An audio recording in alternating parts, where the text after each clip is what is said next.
continuación.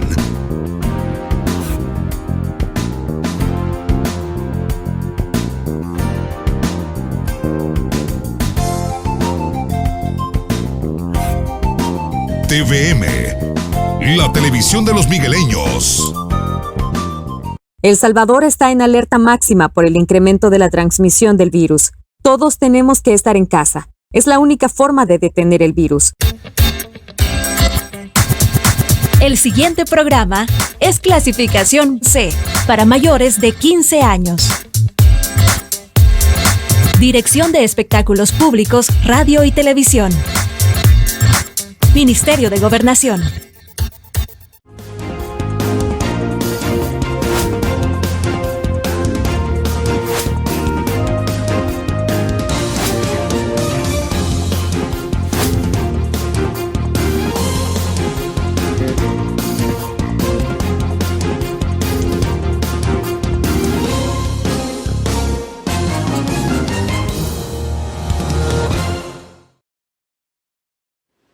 Buenos días, qué enorme placer saludarles. Seguimos avanzando en la semana productiva. Hoy analizaremos, por supuesto, dos ámbitos. Tienen que ver con el impacto que ha tenido el Plan Control Territorial basado, por supuesto, en las estadísticas de los últimos días. Mayo presentó una cifra récord de homicidios, muy por debajo de los estándares históricos. Y junio pues continúa también presentando días inclusive 0 homicidios. Vamos a analizar esta situación que desde cualquier punto de vista se convierte en un bálsamo para las heridas de lo que está enfrentando el país con el tema de la crisis sanitaria por COVID-19. También, por supuesto, frente a esto, la última encuesta de la CIF Gallup, que coloca al presidente de la República con unos niveles bien elevados, bastante grandes, elevados, históricos, de aceptación de cómo está manejando, cómo está conduciendo el país, entre otros tópicos, por supuesto, que vamos a analizar esta mañana con nuestros invitados. Por favor, acompáñenme al Foro TVM a discutir y analizar las cosas como son. Desde los estudios de Televisión Migueleña, en San Salvador, esto es Foro TVM, donde se debaten las cosas como son. ¡Arrancamos!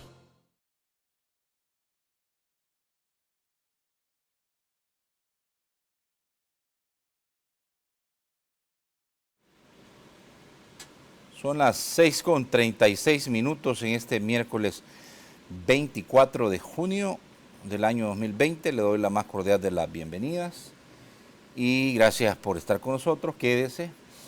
Vamos a tratar de tener una plática sincera, lo más sincera posible, desde el punto de vista del conocimiento de nuestro invitado y también, por supuesto, lo que a usted le sea útil, pues quédese con eso y si no, pues lo demás, ya sabe, ¿verdad? Tiene que desecharlo. Bueno, esta mañana está con nosotros y me da muchísimo gusto poder recibir al licenciado Luis Contreras. Él es consultor en temas de seguridad, articulista y catedrático también con quien vamos a analizar los temas que ya les planteé en la introducción. Bienvenido, Luis, un gusto saludarte. Buenos días, Natán, un gusto estar nuevamente en tu programa y un saludo a toda tu teleaudiencia, que sé que es mucha. Sí, claro, desde el pasado mes estamos, como yo lo decía, presentando unos niveles, bueno, mayo cerró unos niveles bien interesantes de analizar en cuanto a violencia, criminalidad, aunque me llamaba poderosamente la atención que uno de los principales periódicos esta mañana destacaba, y creo que eso es hasta cierto punto desde el punto de vista de la del análisis criminológico, gracias, la mutación que los grupos criminales tienen para poder seguir cometiendo hechos criminales, que eso es hasta normal. Pero vamos a analizar lo que plantea precisamente la prensa gráfica en relación al cobro de la extorsión. Bueno, por otro lado, ¿qué más? Quizás revisar las cifras del COVID-19 es prudente antes de comenzar de lleno la plática para poder tener también otros insumos que nos permitan. Ahí está, fíjense ustedes que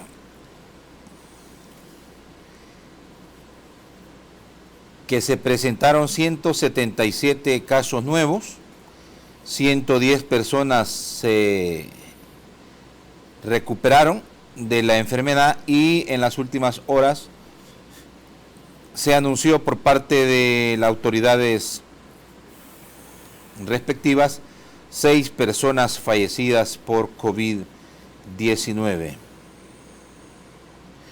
Y esto creo que es importante que lo destaquemos, que en el país se han detectado más de 1.700 nuevos casos de COVID-19 en los últimos 13 días. Y lo que falta, ¿verdad? Lo que falta, porque la apertura, el inicio de la apertura, bueno, de la primera fase dicen, pero dicen que nos saltamos como 4, ¿verdad? Entonces, ya pareciera ser que todo ha regresado a la normalidad en las calles y el impacto que eso va a tener para las estadísticas o los casos que van a aparecer en los próximos días, resultado de no haber respetado las fases de la apertura económica.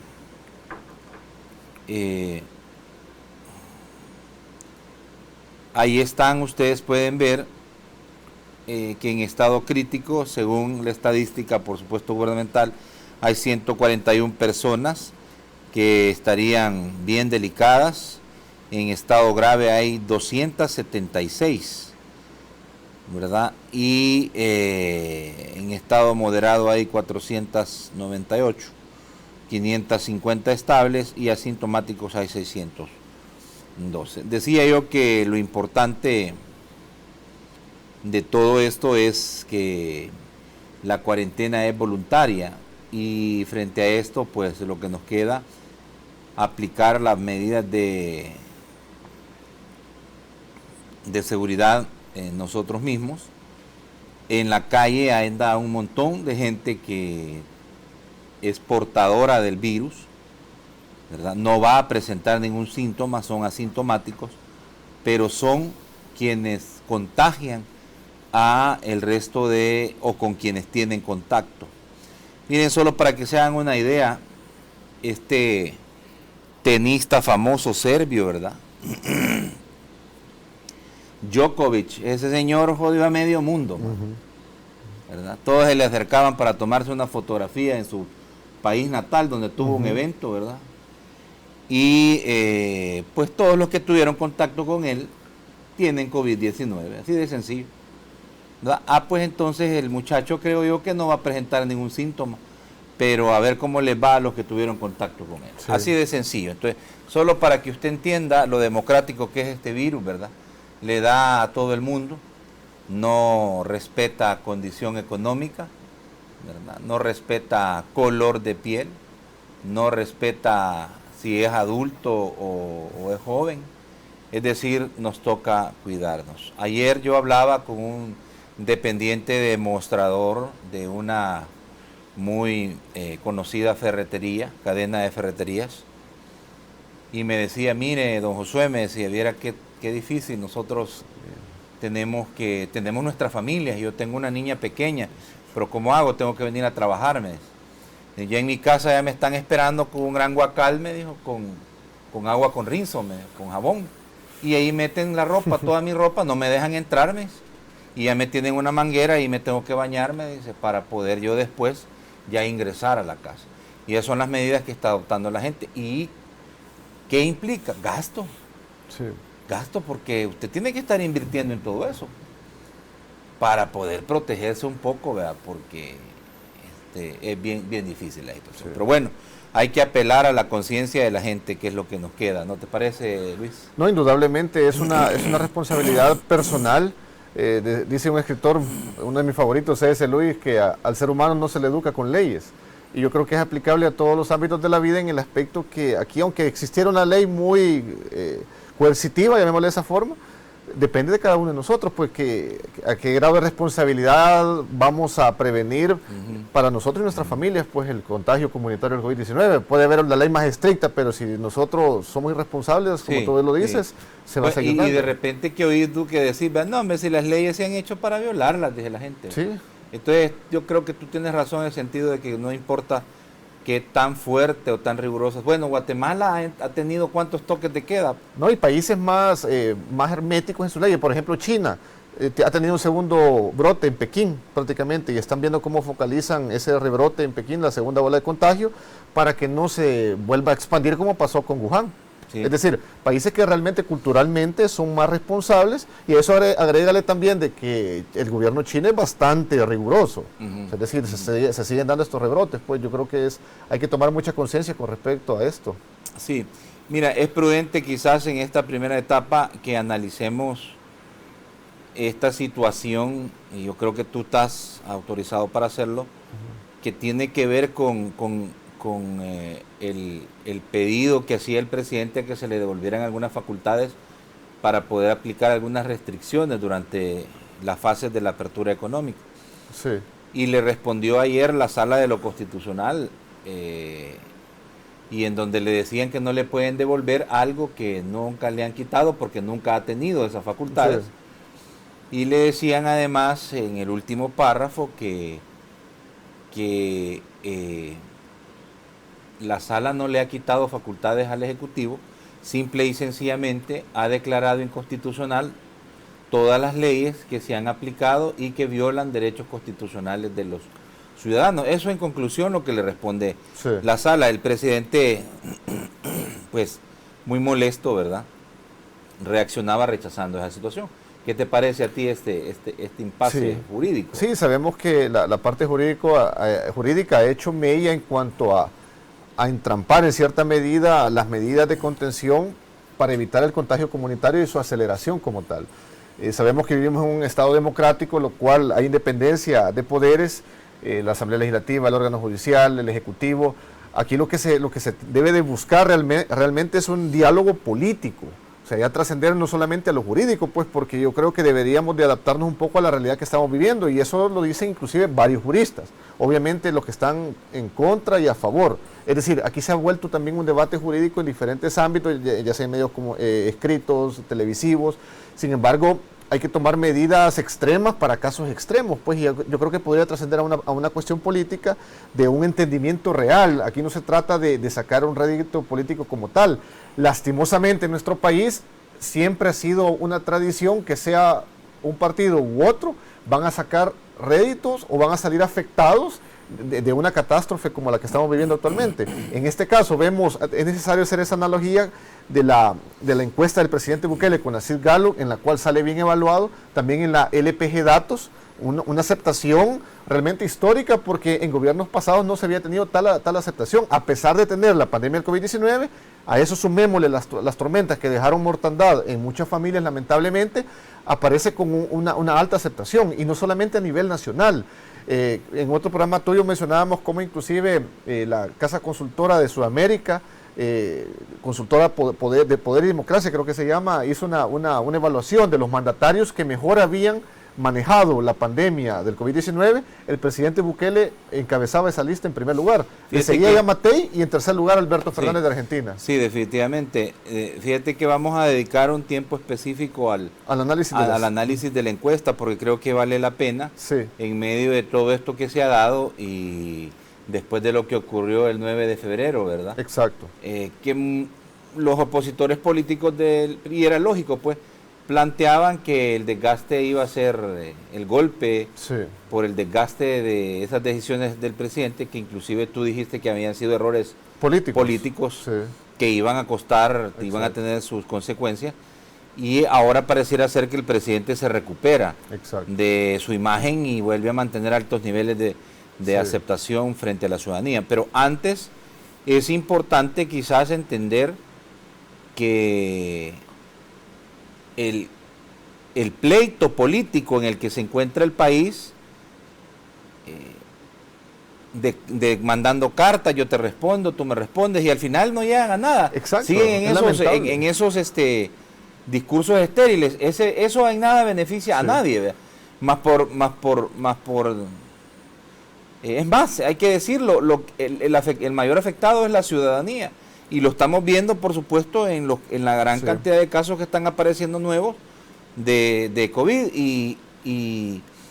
Y el gran componente que debe de haber aquí es madurez política, mucho diálogo, mucha concertación y buscar la manera de cómo tomar decisiones en favor de la ciudadanía. Sí, y ya no solamente el ciudadano de a pie, como decimos, sino que también hemos visto cómo diputados suplentes, gente que trabaja en la Asamblea Legislativa, lamentablemente ha fallecido debido a esta enfermedad. Es decir, que se está esparciendo y no respeta condición alguna, sean empresarios, sean funcionarios. Es decir, en otros países hemos visto inclusive el presidente hondureño, Juan Manuel Hernández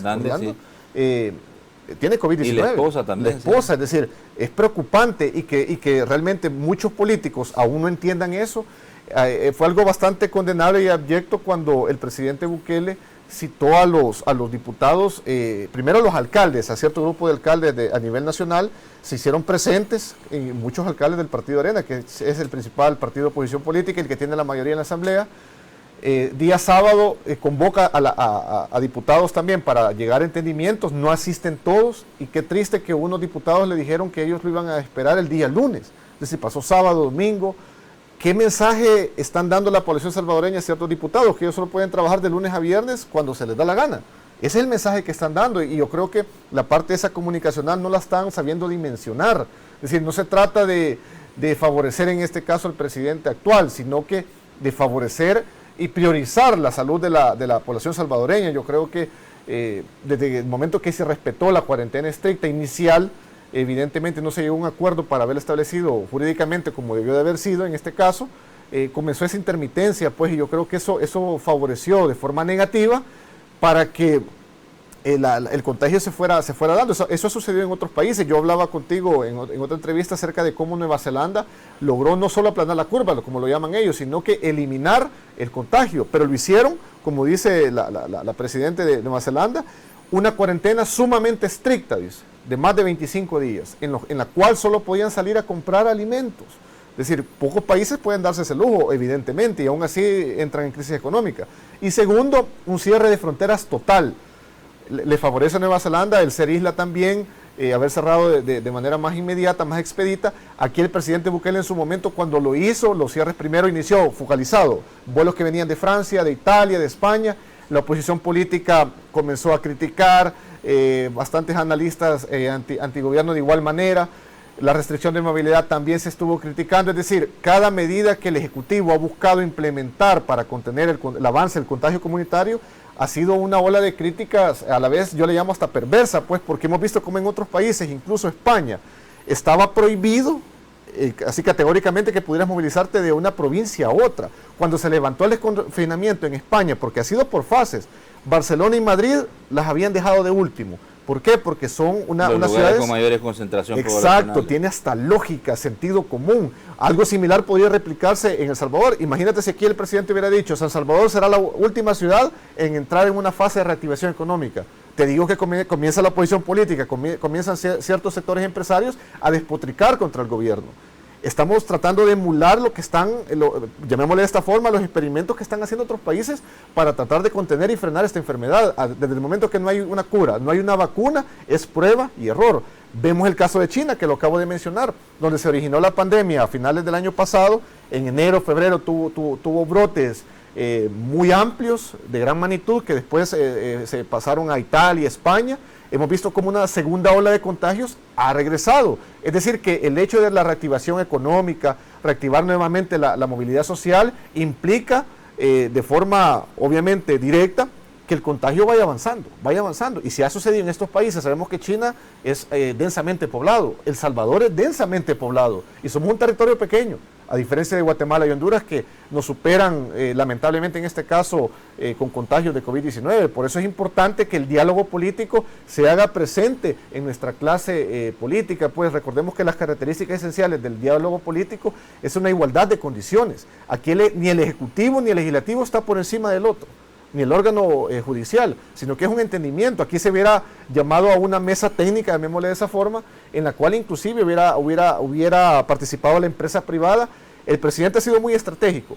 Si te das cuenta, cuando Javier Simán asume la presidencia de la ANEP y sale Luis Cardenal, la armonía que tenía con el sector empresarial se viene para abajo, se vino al declive. Comienza de forma frontal ataques de la empresa privada en contra del presidente actual, y vemos cómo él, de forma estratégica, se reúne con otro sector empresarial, muy reconocidos en el país. ¿Qué mensaje está mandando el presidente de la República de El Salvador? Que no solamente la ANEP representa al sector económico y empresarial del país. No estoy en este momento deslegitimando lo que hace la ANEP, yo soy partidario que inclusive debe estar incluida, porque se trata de que hagamos un frente común, tanto para detener el avance del COVID-19 como para una reactivación económica. Un país subdesarrollado como el nuestro va a necesitar de un dinamismo económico en todas las aristas, ya sea microempresa, las empresas grandes, indudablemente la ANEP, la Cámara de Comercio tienen que tener una participación preponderante y protagónica, pues. Sin embargo, hace falta esa armonía. Esos entrampamientos no nos van a llevar a nada. Fíjate que algo de razón tienes, porque en la respuesta, en la carta de respuesta que la Sala de lo Constitucional le manda le hace llegar al mandatario y que la hacen pública, evidentemente hoy la recogen algunos medios de comunicación de circulación nacional escrito,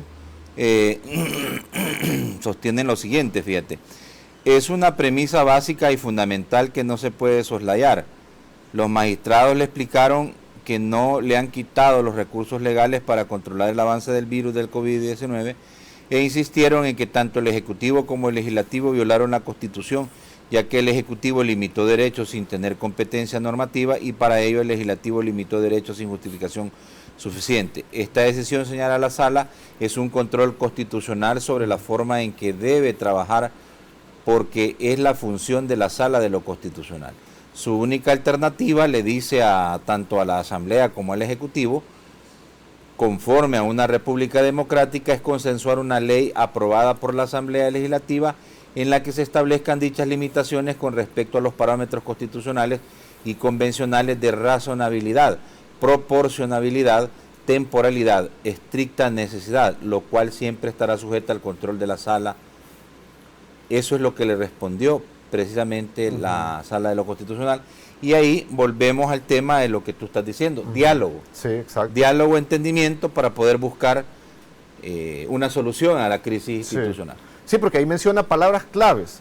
Temporalidad, es decir, esto no va a ser eterno, no va a ser perenne un estado de restricción de movilidad. Menciona que existe un estado de necesidad. Sí, razonabilidad y proporcionalidad. Obviamente estamos ante una crisis, por eso a mí me indigna realmente, como mucha población salvadoreña, que en su momento algunas diputadas mencionaban que habría que preguntarse, decían ellos, si realmente estamos en una crisis. Yo no sé a qué se referían, pues si crisis económica, no sé, pero obviamente sabemos que estamos ante una crisis sanitaria. Otro diputado mencionando que era una bendición que el COVID-19 viniera a El Salvador. Realmente es preocupante, Natán, el nivel de verborrea que destila la Asamblea Legislativa en algunos diputados. Por eso es importante, creo yo, y a la vez yo creo que es lo que ha atrofiado también el diálogo político, que la oposición se ve acorralada en cuanto a su caudal electoral para el 2021. Muchas veces ellos han dicho de que el presidente Bukele lo que busca es que no hay una elección, y ponen el grito en el cielo que en su momento han mencionado que podría ser que se desfase la elección del 2021 debido al COVID-19. Pues yo creo que les conviene que se alargue durante muchos años, porque indudablemente en el 2021 la aritmética legislativa cambiará muchísimo. Y es por el hartazgo y el descontento de la población salvadoreña, así como se dio que el presidente Bukele llegara al poder. Arena y el FMLN ya no reunían los requisitos de credibilidad para la mayoría de la población salvadoreña, y es acá donde entra escena Nayib Bukele y gana la presidencia. Lo mismo va a suceder con la Asamblea Legislativa. Y yo creo que vale la pena mencionar en el análisis, Natán, como diputados que desde mi óptica, por ejemplo, David Reyes, Pati Valdivieso, de Arena, que en cierta medida tienen muy buena aceptación de la población salvadoreña, qué curioso que no van a correr por un curul el otro año. Y también como Arena inclusive ha forzado en cierta medida que Gustavo Escalante, Milena Mayorga se salgan de este partido. Esto, desde mi análisis, viene a evidenciar aún más la crisis que tiene este partido político, porque realmente va a ser difícil el otro año, aunque tengas una muy buena aceptación como diputado del partido Arena, en este caso que es el que tiene mayor capacidad para poder sobrevivir, a diferencia del FMLN, estará en una asamblea que ya no la van a dominar el otro año. No va a ser fácil. Yo creo que con esta dinámica que se tiene mediática en redes sociales de ataques, porque obviamente en las redes sociales hay muchos ataques contra la clase política y más cuando son de la Asamblea Legislativa, muchos ya no quieren vivir esa coyuntura que ya la están viviendo. Definitivamente. O sea, sí, es complejo. Bueno, vamos a hacer la primera pausa y regresamos para hablar de las cifras récord que se han presentado en cuanto al tema de homicidios en los últimos, todo el mes de prácticamente del año podría mayo, ser. Pero mayo fue también con sí, mayo cifras fue históricas, el más considerable en reducción. y continúa esta tendencia en mes de junio. Tus apreciaciones alrededor de esta situación desde el punto de vista estrictamente de la academia y también algunos otros rubros que ya algunos periódicos de circulación nacional plantean han tenido una evolución de parte de los grupos criminales para poder seguir afectando a la ciudadanía. Caso particular, el tema de las extorsiones. Sí. ¿Verdad? Ya regresamos, no nos cambien.